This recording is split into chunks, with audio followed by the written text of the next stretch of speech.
competing was hard and difficult and always filled with anxiety, but the reward was high enough or good enough for me to keep going. And also, it's always the getting out of your comfort zone always worked for me in a way. It's like, okay, you've got to do it and we'll see what happens. And, you know, each and every time, even if you go to the smallest tournament, you're in some shape or form, you get outside of your comfort zone. Although, you know, some people just love competing, some people love training, but I think competing is really important because that's the real measure of where you are and, you know, like which direction you're heading.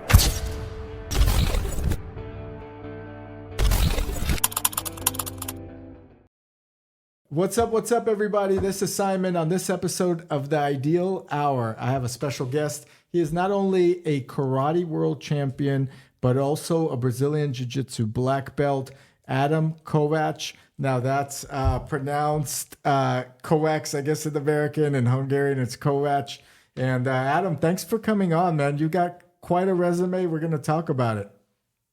Thank you. Thanks for having me. I'm excited. Me too. So first thing first, we got to get some credentials out there. This is the fun part, right? For you, it probably brings you back to memory lane when you were kicking butt.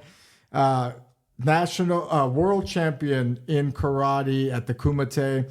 That's incredible. Okay, I that was one of my favorite movies. I think back in the day with the Kumite, that was in Van Damme. So that's awesome. You're a black belt, as I mentioned earlier. You also co-founded and co-created Karate Combat. You're no longer with them, but that's blown up, which is incredible. And now Ádám also works with Platinum Mike Perry, and you co-founded Dirty Boxing. We're going to talk about that as well. So that's quite a resume, Ádám. Why martial arts? What's going on? What drew you to it? Thank you so much. Well, I was 6 years old, and my dad was working for a company, and that company was sponsoring a little karate gym. And he said, okay, I've got this connection, so I'm going to take you to this karate class. So he took me there. I went in, and the training started, and I started crying, and I said, I don't want any of this. And I ran out, and I said, I want to go home. People are shouting here and punching each other in the face. This is not for me. I'm just 6 years old. You have to understand. So I get out. I think, you know, in some ways they did the right thing. What the kid wants at the same time, you know, I would try with my own kid to convince them to stay a little bit and let's see what happens. But so we didn't stay. But 3 years later, I'm on public transportation and going to school in the morning. And so as I walk on the trolley, I see a few homeless people, and you know they were doing things which I really didn't like, and I felt very much not in danger, but I didn't feel safe. Mm-hmm. And then when I went home, I said to my parents, actually, I want to do something where I can protect myself. And also by that time, so I was born in 1981. So this was early 90s. The Van Damme movies, as you mentioned, you know, like had a big impact and influence on me. Bruce Lee, of course. So I said, you know, I want to be able to walk the same way as these guys walk in these movies. And so then they took me to a training. And funny enough, I went to the training and they were playing something with a ball. So I said, okay, this is great. You know, I want to join them. And karate is about just playing with a ball. And then I ended up staying. And then after, 10 minutes, that was part of the warm up. Then the training started, but the whole community and atmosphere was something, I loved from the very beginning. And then this was in 1989. And then I ended up competing internationally until I was 32. So wow. 2013 was the time when I retired, and I was for 16 years, I was in the Hungarian national team. Wow. So that's the long story of how it all started. You know, and we're going to get into dirty boxing. It's a very interesting concept, and but I also want to know about competing on such a high level, and I think the audience would as well. First of all, karate nowadays gets a little bit of like a bad rap in some ways. Like jiu-jitsu came out and some of these other martial arts with UFC, with ground game dominating it. But in reality, karate combat and competing for a national team, that's pretty serious stuff. So give me where you rank karate against some of these other martial arts nowadays, and kind of, what do you think about, like, if is putting your son into karate now a good thing? Is it into jiu-jitsu? Is it into boxing? There's all these sports, right? So what's your thoughts? So, I mean, I always felt the same way, that karate got a bad rep, although like we trained super hard. And I always felt that we are on just as good as any guys at Olympic sports, such as wrestling, judo, you name it. And I always felt that karate didn't get the shine what it deserved. And obviously I felt that on my own skin, because I did train together with judo guys. I trained together with fencers, Olympic champions. And I wasn't really behind in anything, as a matter of fact, because karate is so complex with kicking, punches, and everything else, that I felt that this might be like bragging, but I felt I'm just as good, or in some things I'm even better.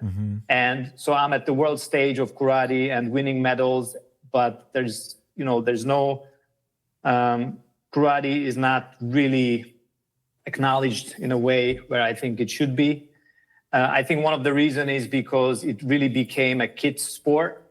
And also in America, every corner you have a karate school, which has, not much to do with karate, but they use this term as an umbrella for anything where they punch and kick. And also you have all these McDojos around the world. A lot. A lot. A shout out to McDojo on social media.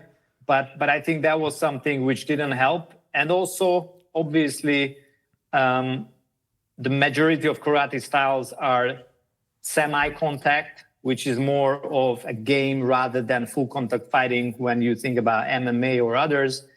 And so people who were doing full contact sports, they were starting to make fun of karate, and they just used it as an example of like what we are not. So, one of my mission was with Karate Combat, but also with my other businesses, is to bring karate back and have its place where it belongs, to put it back on the map. And I think with Karate Combat, we really established or accomplished that. So, there was a deep disappointment in me, what then led to putting together an organization with my partners over there and with a big team and group of people. But it was always something where it's like, karate belongs to the best martial arts, the best combat sports, when it comes not only to practicing it, but also as a business and as entertainment. I see. I totally agree. I think when Karate Combat came out, I mean, it totally took that McDojo life out of the picture. You know what I mean? It's like, and you're right. I think diluting it, like just the kids and the movements, and you don't see the true action of what Karate Combat or even karate was originally, right? It's a tough sport. And also, I would tell you one more thing is, to do karate when you're an adult, it's, slightly different than going to a boxing gym, doing MMA, which is super popular these days, but also jiu-jitsu. Jiu-jitsu is when you're like 20 plus, it's super enjoyable, but it's hard to find karate schools when you can just go there when you're 25 or 30, because what you see is a bunch of kids, right? And you don't wanna train at the same spot where there are a bunch of kids. And that's where I feel that karate got behind a little bit compared to like jiu-jitsu, because if you wanna do jiu-jitsu, you usually do it as an adult. This is your own choice. And that's why, if you think about it, even the businesses around MMA and jiu-jitsu are thriving compared to like karate brands, because usually the way people enter a karate school is because their parents want them to protect themselves, or just, they want to get rid of them for a couple of hours. But but opposite in BJJ, you want to do it yourself. So people who decide to move into those sports are adults already, or like maybe age 18 or something along those lines. You don't really have that in mind when it comes to karate. And I think this is what we could change with Karate Combat. And also you had people like Lyoto Machida who represented karate really well in the UFC. Oh, yeah. With you John have Jones, GSP. he went up against him, and Jones said it was one of the tougher fights he's had. Exactly. So there were people, but I think it wasn't enough because the majority of the guys were coming from kickboxing, wrestling, jiu-jitsu, and other sports. And interesting enough, you're absolutely right. I do jiu-jitsu as well. I'm a blue belt under Half Gracie in San Francisco. And I wish I had more time, obviously, to train. But, we see people of all ages always joining the gym. And it's like you could be 50 years old and join jiu-jitsu because you're not getting punched in the face and so forth intentionally. And it is... you walk by a karate studio and you see a bunch of kids, you kind of get this perception that this is past my time, Yes. Completely agree. But I'm glad Karate Combat and other sports like it came out. Let me ask you, when you competed on this national level, I mean, mentally, what is that like? And I'm sure as a black belt in jiu-jitsu, you probably competed at local tournaments or even, IBJJF and so forth. What is it like competing on a national level in a serious, real, competition versus like a local tournament, and how nervous were you, et cetera? I mean, I was always nervous, even, after competing for 10 plus years, because I think it's just like when you go up against somebody, you never know what's going to happen. So like you're nervous of like, are you going to win or lose? You might be afraid of losing, or you might be afraid of getting hurt from either the other person, or you can hurt yourself, your knee could go out.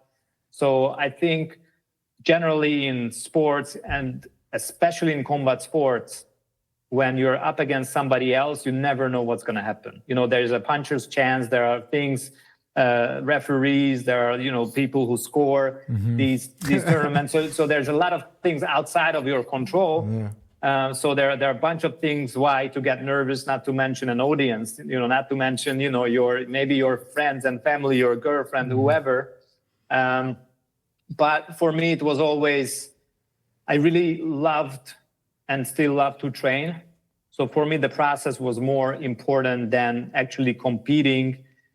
Although I really love to go home with a gold medal in my possession. You know what I mean? So like it was the actual competing was hard and difficult and always, filled with anxiety, but the reward was high enough or good enough for me to keep going. And also it's always the getting out of your comfort zone always worked for me in a way. It's like, okay, you've got to do it and we'll see what happens. And, each and every time, even if you go to the smallest tournament, you're in some shape or form, you get outside of your comfort zone. Although, some people just love competing. Some people love training. But I think competing is really important because that's the real measure of where you are and, which direction you're heading. Yeah, absolutely. I agree. Especially in jiu-jitsu, because a lot of time, well, it depends what gym. I don't know if you competed before. I have a couple of times. I won locally, I think 3 or 4 times, and I won once. And last time I got 3rd place in like a local. But I'm it's older. So different, right? When you train, yeah, and then when you compete. I mean, your blood is flowing so much more. Like you could really. It's like stepping on the gas pedal all the way. You're redlining, and especially in the first tournament, you tend to burn yourself out much faster. Like you don't know. 100%. So it's interesting. When you didn't get, now in 2009, you got a gold medal. I checked in your competition. If you didn't get a gold medal, were you disappointed? Like, man, this is like, I don't care to be 2nd place or 3rd place, or how did you deal with not winning first? No, I think it was more of like what happened, because sometimes a bronze medal gives you even more joy than winning the gold, depending on, how you perform. Sometimes you can have a bad day and you can get a bronze medal and it's awesome. And sometimes, like things just don't play out the way. I was always very disappointed and depressed for a little bit when I didn't achieve my goals. And this didn't have to be a gold medal, but it could also be to put out the best performance I could. I also hated when things were unfair, because sometimes you do well and then the referees decide to favor the other guy for no reason. All the time it happens. Or for a reason, especially like in sports which are not full contact, where you cannot just finish your opponent and nobody can say anything. But when it goes for the scores, then it's even more difficult. But I tell you this, and I'm not gonna be the first one to say this, but I've always learned so much more from my defeats than from my victories. It's unbelievable. And luckily, I was always lucky enough that my defeats came before the bigger tournaments. So I still had enough time before the main one, where I had to be at my top performance, to go back to the drawing board and figure out like what went wrong. And I want to make sure that at the big one, this doesn't happen.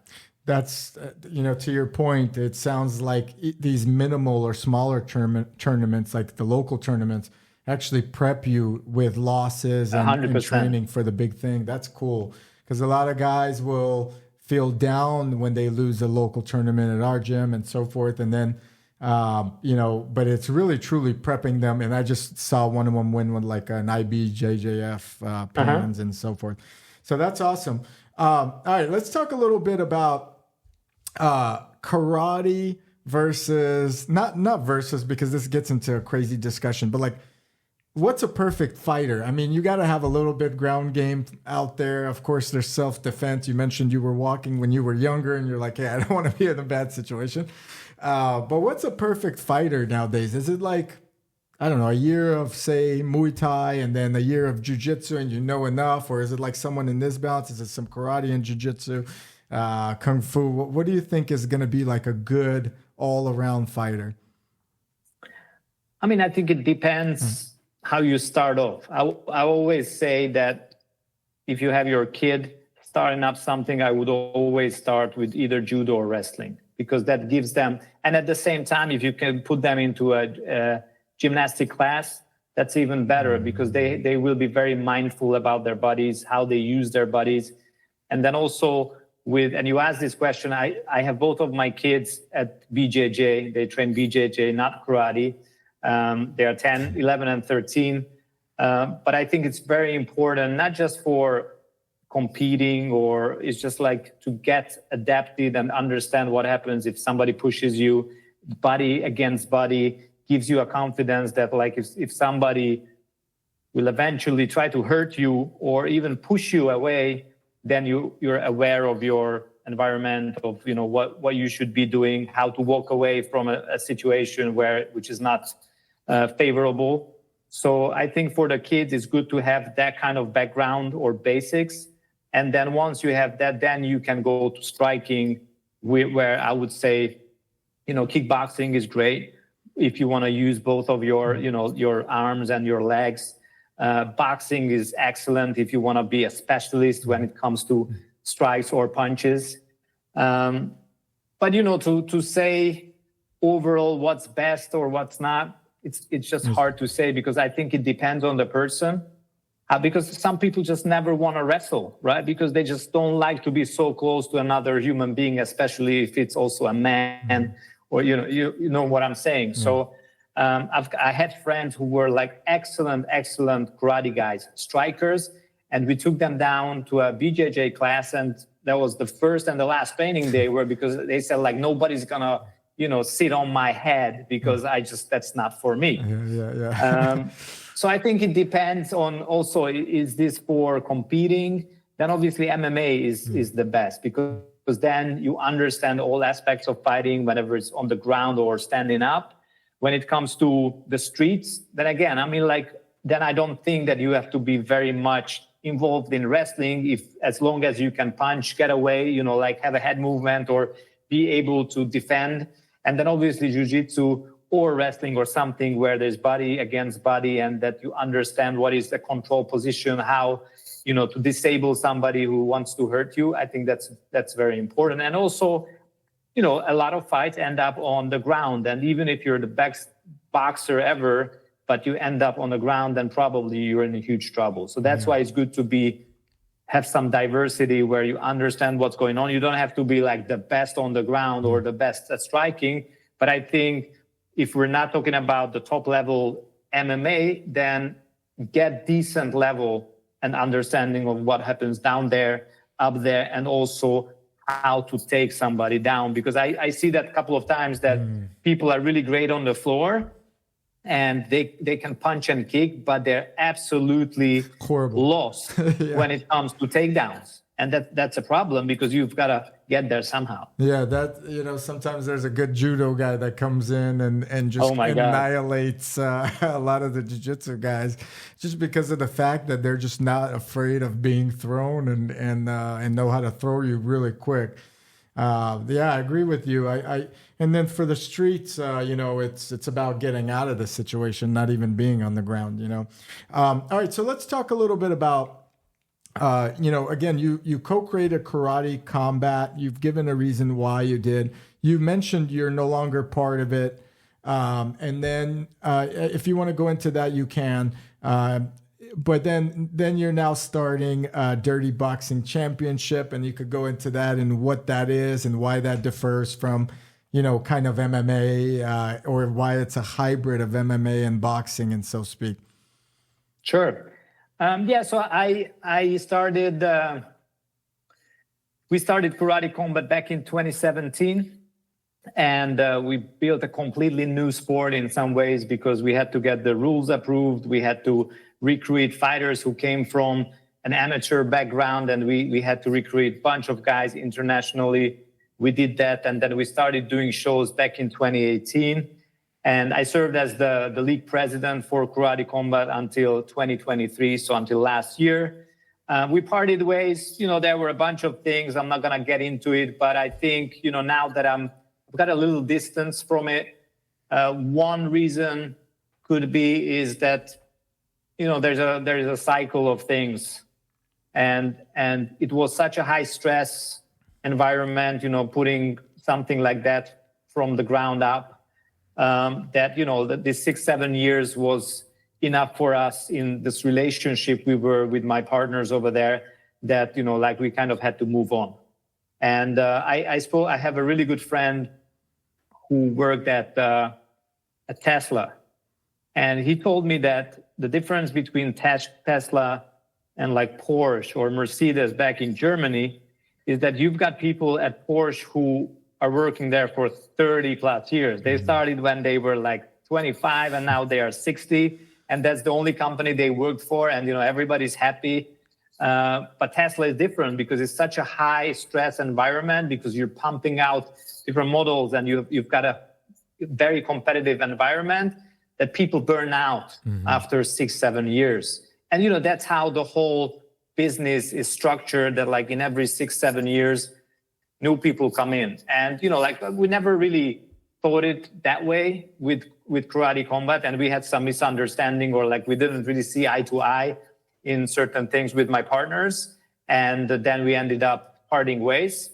But I think also, again, as I said, 7 years in this business, in this environment is a lot. So maybe it was a natural, progression. progression of things. And, we ended up working together last year. And then this year, I partnered with a group of people, Mike Perry, obviously, Josh McLean, who is one of our co-founders, who is the CEO of Kampai Panda, and it's a big NFT community. He's a serial entrepreneur. And then the first round management guys who are representing John Jones, Ilya, and all these big name UFC fighters and some NFL players. And we sat down. They knew that they want to do a fight promotion with Mike, but they didn't really know what they wanted. And that's when we started chatting. So we got together and then we we decided that we're gonna do this together.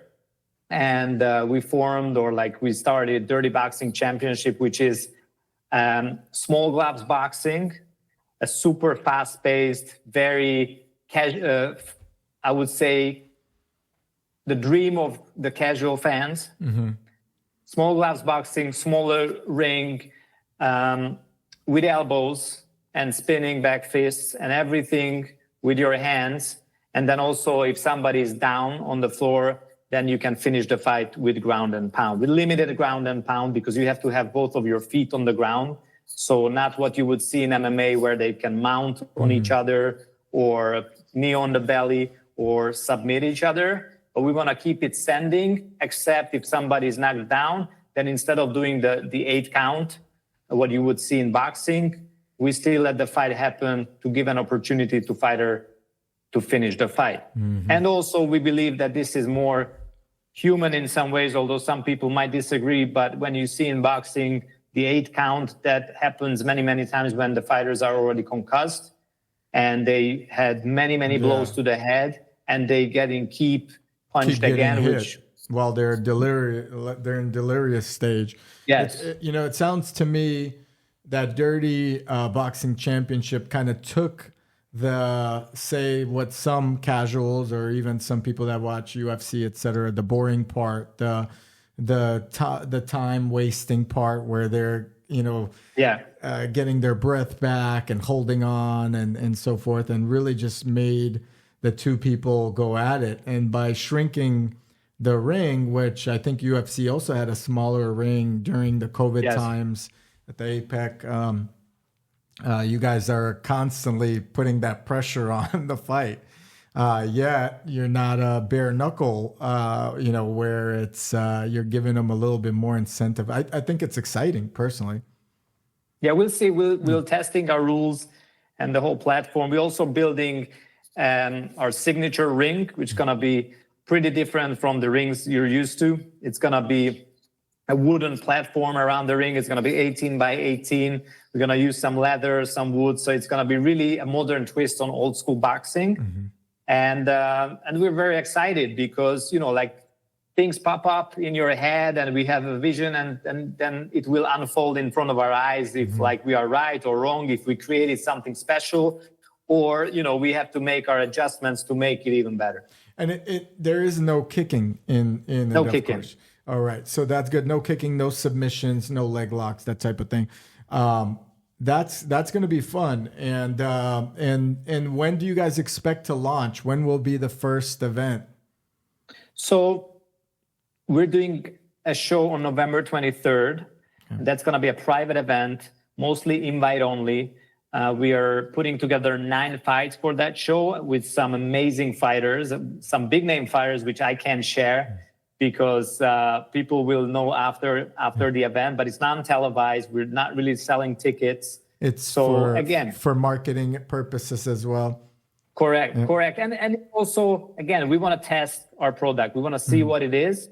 But at the same time, I've got the experience for the last 10 years on putting on shows. My partners have the experience in managing fighters. So I think we're not just starting a new league, but we're putting everything together, what we learned in the last 10, 15 years and trying to do something special. So November 23rd, we're doing this private show, non-televised. And in 2025, we're coming with our first live show and we want to put minimum 6 fights or 6 live events together for 2025. Wow, that's really cool. And where's the first show going to be held at? Where in Vegas or where are you guys doing it? We're doing it in Miami.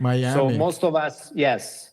So we got licensed and our rules that got approved by the Florida State Athletic Commission. And then we got our promoter's license here. So we're putting this November show here. And it's very likely that for 2025, we're going to stay here. I mean, all the stakeholders live here in Florida. Mike lives here in Orlando, so it makes a lot of sense. Also, we've got a good relationship with the commission and the regulatory bodies. We've got a bunch of fighters we know from the space, so it just it made a lot of sense. And then Mike is likely gonna fight next year as well at one of our shows or maybe 2. He's still fighting at BKFC, so he's not done with that. But then it depends. if it's a sponsor, if it's a partnership, a distribution deal, or something of a famous fighter who wants to do dirty boxing, if it makes sense for us to move out of the state even in 2025 or go internationally somewhere, we'll find that out. But first, we want to go step by step, do the private show, learn our mistakes or be happy for our results, and then make the adjustments and then move from there. Florida is a very happening spot. Miami's a fun place for anyone to go to and watch a fight. So that's cool. Absolutely. I think it is. I don't think it gets much better, I would say. So that's a good venue to be at. All right. So you went from athlete to entrepreneur. You've compiled a good group of guys that understand fighting, obviously, not only from the promoting side, but from the fighter side with First Round Management, which is one of the biggest companies out there, or for the management side. What is it like to go from athlete to entrepreneur and continue fighting? Because it's both are a battle with, both have prep and both Absolutely. have the launch, the event, you know what I mean? And then I guess the goal is success, right? So what is it like for you, and what do you see there as far as similarities and so forth? Look, I think business and building stuff, it's also, as you said, it's a lot about working hard, training hard, and then prepare for the worst, but hope for the best. And then just, hustle day by day, and then be prepared enough to face any challenges what might come, and then succeed and win, and try to do the best possible when it comes to your performance. When I was a child, my parents were running businesses, and I was always sitting at our dinner table, and they were talking about business. So for me, it was always something which, in some ways, it was in my blood. And also with the dinner table, I was listening to these things. So it was pretty straightforward that I wanted to, once I retire from fighting, I want to be in business. And because I was so passionate about martial arts, I knew that I wanted to make it over here, not just start a business outside of sports. And I think this transition worked well. And also it's very similar. What I'm doing is basically putting on events where you have a long or not so long preparation time, and then one day where you have to perform the best. So almost the same as you would do when you're fighting or competing, right? You prepare for 2-3 months, and then one day or 1 hour, everything what you put in there have to work, or it might work, might not. And then also you've got an opponent who might think otherwise or be better on that day. So I think it's very similar in that regard, what I'm doing right now than when I was competing. And also you've got this big event or tournament, and then the next day you might be super happy because you won, or you might be depressed because you lost, or you just, either win or learn. And then 2-3 days later, you're already okay, what's next, right? Because I'm either bored, I'm either disappointed because I thought it's going to be a bigger thing. But at the end of the day, the sun came up, it went down, and then you have to think of the next thing. So, just to answer your question, for me, it was pretty straightforward that I want to stay or want to be in business and then entrepreneur. I just didn't know what it's going to be, because before I had an apparel business also in the martial arts space, an online media company. I also brought the UFC into Hungary as a broadcast partner. Oh, wow. So I was always around this, and I knew I wanted to do it. And, karate was not there, so I knew that I had to get out. I always looked up to what the UFC was doing with their product, with the brands they are involved with. So, I think I just wanted to do something like that. To your point, it sounds like entrepreneurialism was in your blood. You saw your parents talk about it, and then you became it. Did you ever, kind of being in the karate space, did you ever want to get into UFC and try a fight, or like, I don't know, you maybe even have done some amateur fights? What happened there? Because it's become it. I'm noticing a lot in our BJJ classes. A lot of guys are starting to go that route, you know, into going from gi to no gi to then picking up the gloves and starting to like get into it. Yeah, I mean, that's what you see on TV. That's what you see on social media. So like you see that's the pinnacle, that's the top. And, you know, like if you're competitive enough, you just want to you try to make it. And also you want to make money. You want to be popular if you're an athlete, because that means that you want to win. And then it's again, a natural progress. For me, you know, the UFC, when I was competing, especially when I was on around 2010 or 2004 and 2008, the UFC was already big in the US or starting up. But for us, it was more like K1 in Japan. Yeah. So, you know, Hungary, where I was born and raised and where I lived for 41 years before moving here to the States, we watched on Eurosport, we were watching K1 and the Grand Prix in Japan. Yep. So for me, it was much more like, should I move to K1 or K1 Max? Because, you know, I'm a smaller guy. That was something which was on the table. But because I was very competitive in karate, but also successful in some ways, I said, like, I'd rather just be, where I am and just, you know, just get the most out of it. So, and by the time when I retired 10 or 12 years ago, the UFC already was huge, but there was no chance. Although, you know, I did pick up BJJ 13 years ago, but still, you know, I was like 16 years in the national team was just too much for me to go. Like, I'm so happy that I don't have to compete these days. I mean, you know, people ask me like, do you want to compete in BJJ? Like, fuck no, I don't want to do any of that. Like, I'm happy. I'm out of that. You know, like I can at least say I competed for 20 plus years. I don't have to prove anything for anyone else or for myself. I do, you know, I love it that I just train twice or 3 times a week, and that's you get to enjoy it. It's not a job, because I would imagine on a national level, it's a freaking job. You know, it's a grueling, like mental and physical endurance, and especially for that long. I mean, that's a pretty long career. You know, an average career in any sport is not as long as what you just mentioned. So, especially, you know, when you're getting hit. What do you think is next for mixed martial arts? Do you see this as becoming even a bigger sport?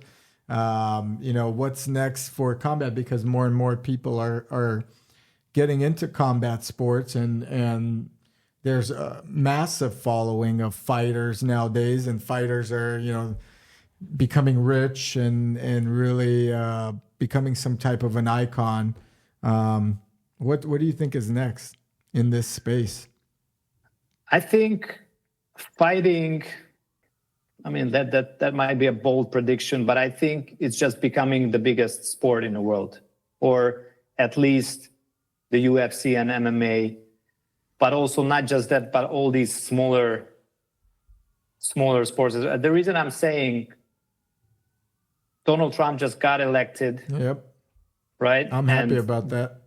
And Dana White. And Dana White was, I don't know, the first guy or the second, but whatever, he was there, and it was there. Yeah, shout out to Dana White, by the way. And listen, I got to give Dana White credit. I mean, I don't have the big following or anything like that, but Dana White started endorsing Trump way before a lot of people were. And he took flack, man. He took some crap from that, and he went with it, and he's got some balls on them too. So that's good. I agree. But again, to my point, Zach is training BJJ and wants to do MMA, right? So then you have a BJJ tournament called Craig Jones Invitational, which does 3 million views in 2 days on YouTube. So the things what happening around fight sports is crazy to see. Obviously, it's hard to compare with the NFL, with NBA, with all these team sports, right? But as in individual sports, I think it will pass, all of like tennis, like all these other sports, which are huge, big businesses. A lot of people are following, but now it seems that it needed like 30 years for people to accept that this is mainstream. There's nothing you can do about it. It is mainstream. People enjoy watching other people compete and fight each other. And you either love it or hate it, but it seems that it's more and more. I mean, like 20 years ago, everybody thought that this was human cockfighting. These days, you've got the former president or huge superstars from Hollywood, from everywhere. They want to attend and they are trying to get tickets for these shows. So it just became so big, and the storylines you have with the fighters and with these organizations are just so engaging for people that it captures their imagination. And in some ways, everybody is a fighter. Yeah, He's a fighter every day. I agree. I think, and not only that, the international component. Dana White was really, as one of the bigger promoters out there, really proud. Obviously, it comes from boxing as well. The Mexican fans are behind the Mexican fighter and so forth. I'm wondering, and I've seen a couple of videos out there where it's like a 3-on-3 MMA fight. If MMA will ever get to the point where there'll be teams, you know what I mean? It'd be an interesting concept where it's like, I don't know if it'll last, because 3 tough guys in one room is, I don't know. I'm not a huge fan of that.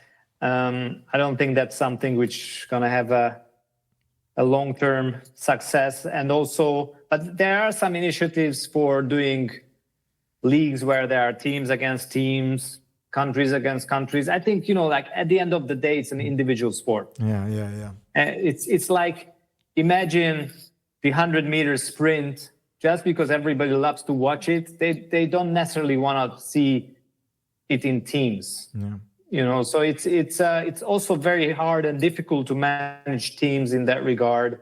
And character building. It's tough to build character on that individuality that you talked about with the fighter, where they feel like they know them, But, to your point earlier, fighting's been around since the gladiator days, people spilling blood and this or that, and people want to see more and more.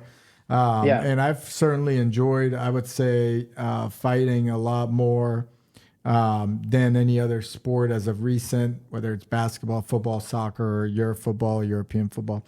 But I'm glad it's coming up. So let's talk about why did you join jiu-jitsu? Was it after karate you were like, hey, I can't keep doing this professionally, but I need to get out of the house for 2-3 days? Or what is it? What made you want to join? No, I think I always enjoyed grappling, but I couldn't really do it in karate, although I did do a lot of judo, because that was in the rules that was allowed to throw each other on the floor. But grappling was never really involved. And, like when you compete on a very high level with something which is pretty far from each other, because one, like you have to move a lot on your feet and be super quick, although in jiu-jitsu, that's not the main thing. One is more static than the other one. I couldn't really deep dive into anything like that. But when I started understanding that I want to retire from competing, then I reached out to a friend of mine who actually was a karate guy, but he was always knocking everybody out on karate tournaments where it was not allowed to, because it was, non-contact karate tournaments. And he got so upset that he said, like, okay, I'm going to just do something else. So he went to do BJJ, and it was very much the early days in BJJ in Hungary. And he got to, I think he was a purple belt by the time I was around, not retired from karate, but already like cooling down. And then I told him, listen, I want to come to a training. So I went with him, and it was interesting because I was a pretty known karate fighter in my country and already 30 years old. And belt, fourth dan maybe in karate. And then I go to this BJJ gym, and then I start with white belt at the very last person in the row, which is humbling for sure. And then also when I was, as I said, I was 30, and when the 16-year-old kids submitting me left and right, I said like, okay, there's a bunch of things I don't know about combat sports and martial arts. But instead of like, okay, I'm never coming back here, it was like, okay, I wanna learn more. And, you know, that was 13 years ago. And funny enough, you know, I did karate for so long. I don't practice karate anymore, really, because I do BJJ twice a week. I do some other workouts, but that gives me plenty, you know, to still keep a shape and also just enjoy martial arts. Yeah, you sweat it out. It's good, and you get out, and then you get that male bravado out of you. Your face is fine, and you come back, and you're just all right. This is not a bad thing. Interestingly enough, you mentioned, you know, on standing up, you were extremely lethal, but you go to the jiu-jitsu gym, and then it's like a completely you're like don't know what you're doing. That's funny, man. I did like I know it's also looked down on as a sport in mixed martial arts, Krav Maga, which is I did it for like 5 years, and it actually worked in like street fights with people that don't know how to fight. You know, but the day I remember coming into a jiu-jitsu gym, I was getting beat up by a girl, and I just did not know what to do next. That's the reality. Yeah. It's funny. All right. Well, what advice would you give someone? And you mentioned, your kids are now in jiu-jitsu. Would you go the route of karate for someone looking to put their kids in, or would you go the route of jiu-jitsu? It's kind of like the safe non-CTE. You know, we talked earlier about getting punched. Is it jiu-jitsu that's going to be the dominant kids sport in the future, or the more family-oriented sport? I think what's interesting with jiu-jitsu is that still the schools out there are still way better than most of the karate schools. So like I would definitely put my kids to karate, but it would have to be very specific and mindful about which karate school I'm taking them. So for example, even when we were living in Budapest, Hungary, there was only 1 or 2 karate gyms where I wanted to take my kids, and they were like an hour away from me or even more. So that was not really something we were looking forward to do. And when we came here, my son was doing judo for 3-4 years in Hungary. But over here, I find it's easier to get a good BJJ gym. And even if it's not the best, if the trainer, the coach is looking out so that nobody gets hurt, then I think it's easier to find a spot where you go into a nice environment with a bunch of great people and to be there. And the same can apply to karate, but I would say that at this stage, I feel more confident that my kids will be able to protect themselves or be more confident if they do, again, something body against body, close combat, rather than anything striking. Because here's the other thing, which you very well know, is that when you do anything which is striking related on training, you cannot do it full contact, because otherwise everybody would, knock each other out on training. And then, nobody would be left on these trainings except maybe one guy. And then it's kind of boring. So it can't continue 2-3 times a week at that pace. It would not work. Exactly. But with BJJ, you get there that you can really give all you have. Yeah. And you can, literally until somebody taps out, you're doing exactly the same what you would do in a real situation. And that's not the case when you're doing either boxing or everything else, because you're not allowed, or not allowed, you shouldn't knock your opponent out. Yeah, it's definitely more risky. And let me ask you, you're older now. You're not in your prime mental. Well, some guys say age is a number, but in reality, we both know that a 20-year-old black belt, and there are some or 25-year-old black belt, compared to like a 40-year-old black belt. Good luck to the 40-year-old, right? In both cases. How do you do against the younger guys? And for the people that are listening that are older, what are the secrets to get these guys and be competitive? Because in my place, they all kill me, obviously. But, do you have a hard time as well? Or how does that work? Well, I do have a hard time.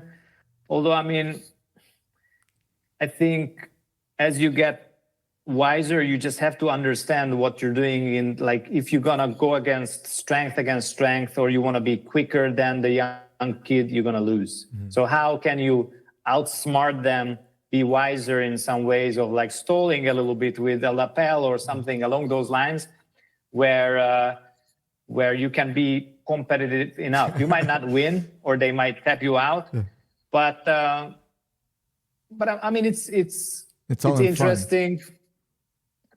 At the same time, again, what I really enjoy in jiu-jitsu is that one day you can feel horrible and everybody beats you. And then next day, nobody can beat you because it's just your day, because you understand how to put pressure on, how to do this. And mostly this happens when you don't try really hard. That's what, in my experience. It's weird. It's totally weird. I completely agree. You'll come in one day, get annihilated, go home like, well, I don't know it. And the next day, come back, and then you're doing good. And you're like, wow, am I...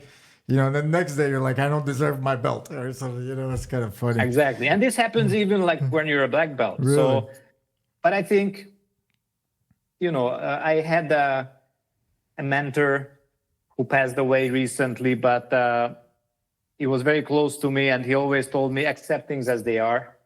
And so when I'm getting beat up by a 20-year-old, I'm doing my best, trying to either survive or, to show that I'm still competitive, because, I'm 43, I don't train as much, but I did compete for 20 years. Mm-hmm. So, and I'm still in shape. Mm-hmm. So I give them a hard time.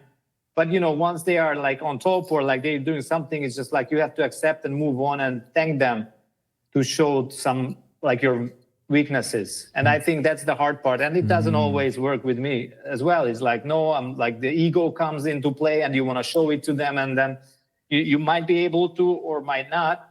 But I think once you accept things and you say like, okay, this is for enjoyment and to enjoy what we're doing and to help each other. Sometimes I like it in a way where it's like, I want to give a hard time to this kid because he's going to compete. So this is the way I can be helpful. So, I mean, that's how I see, but I try to, like the gym I go to is really good. There are some competitive guys, but then there are some guys who are just like me, just doing it as a hobby. So I think you just have to find the right place where you enjoy it. And the most important thing is just to show up. Yeah. You know what it's and it's non-negotiable. It's like, I mean, like most of the times I just don't want to go to train because I know it's just going to be tough, hard. And even though that I'm like one of the most advanced in the group, I still don't want to go because I rather just, I don't know, like do whatever else. But I never regret going. Yeah, never. After you just feel great. You put on the music and you're driving home. It's just a good feeling. Unless it's one of those days where you go and you get annihilated. You're like, wait a minute, what just happened? 100%. Then you're just so depressed of like, okay, like this is horrible. That's funny. Never want to do it again. Man, all right. Now, with all this training, you sound like a lethal weapon. With all this training you've done, have you ever been in a fight outside or at a confrontation and where you're like, hey, you don't want to do this to the other guy, or you felt so confident, like retrospect to that kid that was walking in a bad neighborhood or a shady area, like give me a scenario or something where you're like, in the real life situation. Yeah, I mean, I had a couple of fights on the streets. I mean, I was in Eastern Europe, you can end up in situations. But once I was a little bit more old, I understood that it's hard to win in a street situation. Even if you win, like something can happen which then can get you to prison or jail. I mean, it's not worth it. But again, same thing, ego. Sometimes you just want to like show that I can knock this guy out anytime I want. And like, he really pissed me off, but like you can't. Especially nowadays. I mean, with cameras everywhere, I think people, back in the days, there was no cameras, so it could happen in the alley down the block. But nowadays, it's like everybody's going to sue you for everything you got after. Exactly. But again, I mean, like I've been in a couple of fights, and sometimes I just had to protect myself or my wife, or in a situation we were in, and I could use these forces in a way where like I got in a little bit trouble. So the police took me because they thought, like I was the aggressor. And then I got, all this process. But then, and sometimes they are saying just because you're a karate guy, that's a weapon. So like you used forces which you shouldn't have. Yeah. And I used it for my defense of saying like, I'm like a top competitor. I know exactly when I'm in a situation where I have to, otherwise, like who knows what's going to happen. And so I had a situation where it ended up, going to court and going to things like this. And it went to my favor. And it was, you mentioned 2009 in Taiwan when I won the World Games. Same year, this happened that somebody wanted to attack us. I was with my wife. And I just had to finish the guy with a punch, and I could, but unfortunately, it was in the middle of the street. And then as I wanted to walk away, the guy stood up, and then he wanted to walk away as well. A police car just came on the same street, and the guy was, bleeding a little bit and saying, that I just punched him. And then, it was a process. It wasn't pleasant to deal with after. And I guess moral of the story is, hey, if you could avoid a fight out there, avoid it. Just join a jiu-jitsu gym and get your butt kicked for the first year and and not get in trouble. No, it's absolutely frightening, I would say, nowadays with just cameras and cell phones and this and that. But also, I live in Florida right now. So like, if I get out of the car, you never know if they're going to shot you or not. So it's the best thing. Just go home, relax, drink a beer maybe, and then, be happy that you're still alive. That's probably the best advice, period. All right. One more question. If you could go back in time to your younger self, when you were a young man or any part of your life, what advice would you give yourself? What would that advice be, to your younger self? You're talking to your younger self. I think what I would tell my younger self, and even myself these days, is just don't overthink it. Like whatever you do, whether it's sports, whether it's a relationship, overthinking just doesn't really help. I'm not saying you shouldn't think about it, right? But I say that you should put in the work and then execute. And, I believe that while I was competing, a bunch of times I came out, or like I was hesitating in certain situations, or I didn't get the most potential out of myself because I was overthinking. And in some ways, this can help you to, I'm proud of where I am right now in our lives.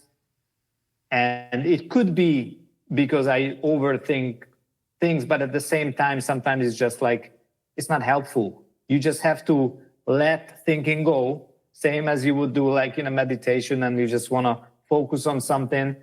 Just let things go, don't overthink, and just do it.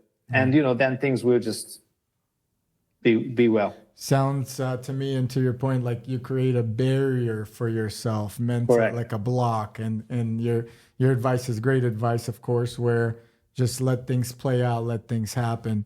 That's wonderful. I truly appreciate it. I look forward to a Dirty Boxing Championship. Maybe I get an invite if I'm around Miami, and we'll put it. Oh, you are invited. If you can make it November 23rd, you're more than welcome. I think you're gonna experience something, like witness history, because it's never been done before, like what we're doing. So I would definitely be very happy to have you here. It sounds very exciting. I think you take that concept of stalling out of, the MMA, and it gives people what they want to see, which is a true, pound for pound fight that's also kind of safe, because bare knuckle fighting, I don't, 5-ounce gloves are already kind of light. So, no gloves is crazy. Yeah, that's pretty crazy. We'll see. I mean, like what we did again, just nothing what we're doing is new. Yeah. But we saw this as like, we've got this menu of MMA, Muay Thai, boxing, everything else. And like, what can we take from this menu, which we didn't see before, and to make it even better. And that's what we did. And we're going to find it out if it works or not. That's cool, man. Well, I appreciate the invite. I may come down. You never know. All right. Adam, thank you for coming on the Ideal Hour. I hope you had a good time. I truly appreciate it. We'll share all your info to follow all of your endeavors and you personally on Instagram. Pretty cool podcast. Thank you again. Thank you so much for having me. This was great.